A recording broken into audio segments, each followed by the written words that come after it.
State news Haryana exclusive में आज हमारे साथ में जो हस्ती मौजूद हैं वो हैं हेमलता तंवर जी। तो आखिर राजनीति में आने का कारण ही क्या है? राजनीति एक बहुत बड़ा जरिया है समाज सेवा करने का, तो ये प्लेटफॉर्म तो हमें लेना ही पड़ेगा। जी, वार्ड नंबर 8 के अंदर क्या आपके माइंड में है, क्या विजन है आपका कि मैं ये करना चाहती हूँ? मेरा तो मन ये है कि किसी के पास कोई समस्या ना रहे, मतलब इतने अच्छे से पूरे वार्ड का ध्यान रखें। पीछे भी आपने पार्षद देखे हैं जो वादे करके निकल जाते हैं लेकिन वादा एक भी पूरा होता नहीं। गाँव की गतवाड़ा ही बता देता है, तो लोग बाग समझते हैं इन चीज़ों को। बहुत सारी ग्रांट्स सरपंचों के पास, पार्षदों के पास बहुत ज़्यादा आई हुई भी थी, लेकिन यह है कि लाने वाला चाहिए। आप अभी पार्षद का इलेक्शन लड़ने जा रही हैं, प्रत्याशी हैं। मैं आपसे ही पूछ लेता हूं कि आपको अपना पार्षद कैसा चाहिए, एक पार्षद के अंदर क्या गुण होने चाहिए? देखो, वोट बहुत कीमती वोट है। जो अपनी बात अच्छे से रख सके वही दबंग होता है। हम अपनी बात रखने में पीछे नहीं है, तो जनता हमें प्यार देगी, उसको मैं पूरा ब्याज समेत उतारने की कोशिश करूं। नमस्कार, आप देख रहे हैं स्टेट न्यूज़ हरियाणा और मैं हूं अमित अमन। जैसा कि आप जानते हैं कि बार बार कयास लगाए जाते हैं और पंचायत चुनाव निकट बताए जाते हैं, लेकिन पंचायत चुनाव अभी तक हो नहीं पाए। पिछले काफ़ी समय से कयास बार बार लगाए जा रहे हैं और अब की बार तो कयास ये लगाए जा रहे हैं कि या तो सितंबर मास के अंदर और नहीं तो अक्टूबर के फर्स्ट वीक के अंदर जो इलेक्शंस हैं वो हो जाएंगे, ये कयास हैं।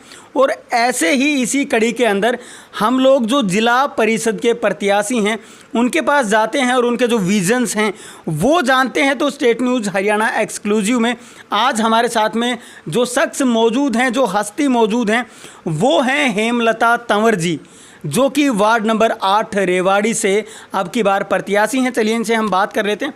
मैम, सबसे पहले तो स्टेट न्यूज़ हरियाणा में आपका स्वागत है। धन्यवाद जी।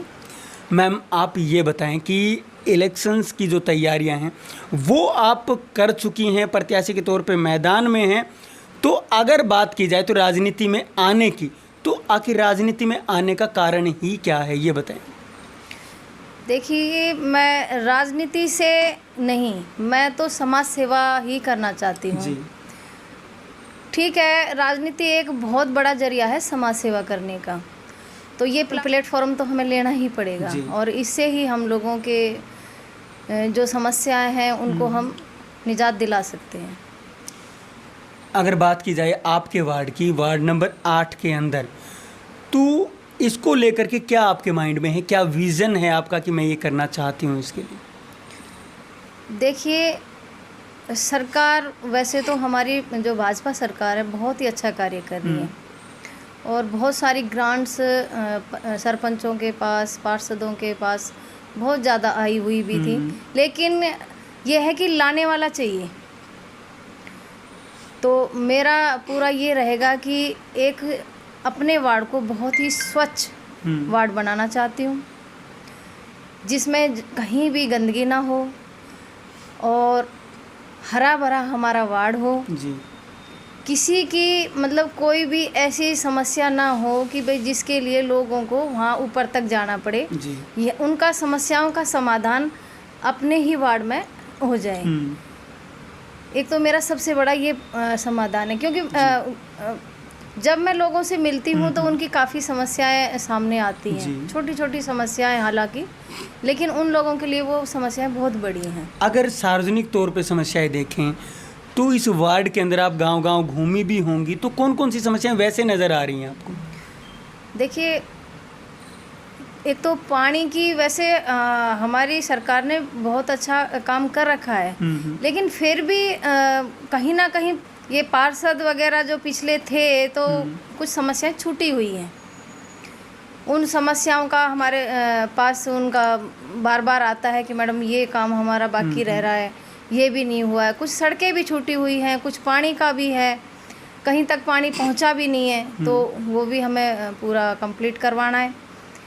और जैसे हमारे स्कूल्स वगैरह हैं जी, तो उनमें भी कुछ असुविधाएं हैं, उनको भी हमें। आप गवर्नमेंट स्कूल्स की बात कर रही हैं? हाँ जी, उनको भी मतलब अपने लेवल तक सही करवा के उनका समाधान हमें करना है। और कुछ महिलाओं की समस्याएं हैं, निजी समस्याएं भी हैं, सार्वजनिक भी हैं। तो उन सभी समस्याओं का हम समाधान करना चाहते हैं। मेरा तो मन ये है कि किसी के पास कोई समस्या ना रहे, मतलब इतने अच्छे से पूरे वार्ड का ध्यान रखें। हर महीने हम हर गांव में एक ऐसा कैंप लगाएं कि वहाँ लोगों की समस्या वहीं सॉल्व हो जाए, कहीं नहीं जाना पड़े। मेरा एक सबसे बड़ा मुद्दा यही है कि मैं कहने का मतलब ये है कि जैसे सरकार ने सीएम विंडो चला रखी है, हाँ जी। या कई जगह जो विधायक हैं या मंत्री हैं वो खुला दरबार लगाते हैं, हाँ जी, हाँ तो उसी की तर्ज पे आप चाहती हैं कि एक ऐसी वो बनाई जाए कमेटी टाइप, या जो भी बनाया जाए, उसके अंदर जो समस्याएं हैं वो लेकर के आसपास के आपके वार्ड के जो भी लोग हैं वो वहाँ पहुँचें। जी, इस तरह की आप जो कह रहे हो वो मैं वही कहना चाहती हूँ कि हर गांव में हम इस तरह से एक दरबार लगाएं। हर महीने एक दरबार लगे, उसमें जो भी समस्याएं वो अपनी डालें। शिकायत पेटी भी हम एक अपने वो जहाँ भी ग्राम सभाएं हैं उसमें भी हम शिकायत पेटियां अपनी रखवाएं कि भाई उसमें अपनी समस्याओं का वहाँ लोग बाग जो भी समस्या है तो दूर ना जाना पड़े उनको, अपने उधर ही उसको। जी, अच्छा, आप अभी पार्षद का इलेक्शन लड़ने जा रही हैं, प्रत्याशी हैं। मैं आपसे ही पूछ लेता हूं कि आपको अपना पार्षद कैसा चाहिए, एक पार्षद के अंदर क्या गुण होने चाहिए? देखिए, जनता इतना प्यार देती है जी, उस प्यार को हमें किस तरह से उतारना है, क्योंकि जो भी हम कोई रकम लेते हैं तो हम कोशिश करते हैं उसको ब्याज समेत उतारें। तो मेरा यही मानना है कि जो जनता हमें प्यार देगी उसको मैं पूरा ब्याज समेत उतारने की कोशिश करूं। इसी तरह का मेरा प्रत्याशी होना चाहिए, इसी तरह से एक पार्षद होना चाहिए जो लोगों के बीच में हमेशा खड़ा रहे, उनकी समस्याओं का निदान करे। देखो, वोट बहुत कीमती वोट है और उसको लोग बाग इस तरह से किसी भी कैंडिडेट को या किसी को भी दे देते हैं, वो नुकसान में भी जाते हैं। और यदि अच्छा कैंडिडेट आता है तो उनको बहुत ही समाज का उसको फ़ायदा भी मिलता है, क्षेत्रवासियों को उसका फ़ायदा मिलता है। तो अपना वोट, जनता जनार्दन है, मैं तो यही अपील करना चाहती हूँ, बहुत ही सोच समझ के अपनी वोट करें और ऐसे व्यक्ति को वोट करें, क्योंकि स्वभाव में क्या कहते हैं, कहावत है कि गांव की गतवाड़ा ही बता देता है। तो वही बातें हैं कि लोग बाग बहुत समझदार हैं, समझते भी हैं इन चीज़ों को कि भाई कौन व्यक्ति हमारे बीच में, हम 5-6 सालों से अपने क्षेत्र में जुड़े हुए हैं, लोग बाग हमारे पास आते भी हैं, ना होते हुए भी हम समाज सेवा में लगे हुए हैं और उनके समस्याओं का समाधान भी करवाते हैं। तो अब की बार आपने ठान लिया है कि क्षेत्र का जो विकास है वो आप करवाएंगी, तो क्या ऐसा नहीं होना चाहिए कि जो आपका पार्षद हो वो ऐसा हो कि एक दबंग तरीके का पार्षद हो, या फिर ऐसा पार्षद हो कि पीछे भी आपने पार्षद देखे हैं जो वादे करके निकल जाते हैं लेकिन वादा एक भी पूरा होता नहीं?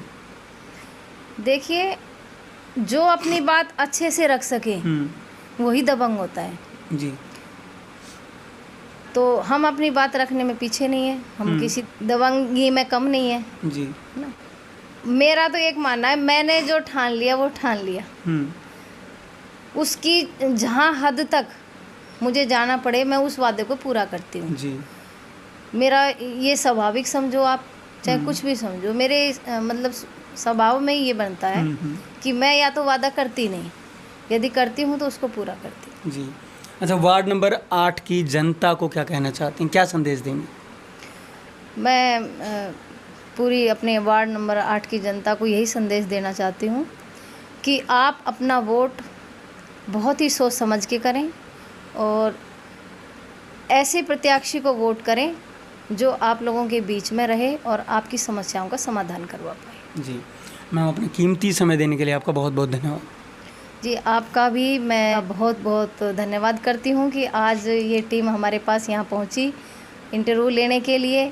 बहुत बहुत धन्यवाद आपका कि मेरे विचार जनता तक पहुँचाने का जो आप काम कर रहे, उसके लिए मैं आपका हार्दिक अभिनंदन करती हूँ, धन्यवाद करती हूँ। नमस्कार।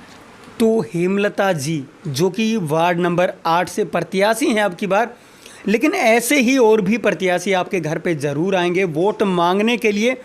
सबसे पहली बात तो ये कि आप वोट करने के लिए घर से ज़रूर निकलें, लेकिन अपना जो भी आप प्रत्याशी चुनना चाहते हैं, जिसको आप पार्षद बनाना चाहते हैं, उसके अंदर वो सारी चीज़ें आप देख लें जो कि आप अपने पार्षद के अंदर चाहते हैं, और एक ऐसे पार्षद को चुनें जो आपके क्षेत्र के लिए विकास करवा सके।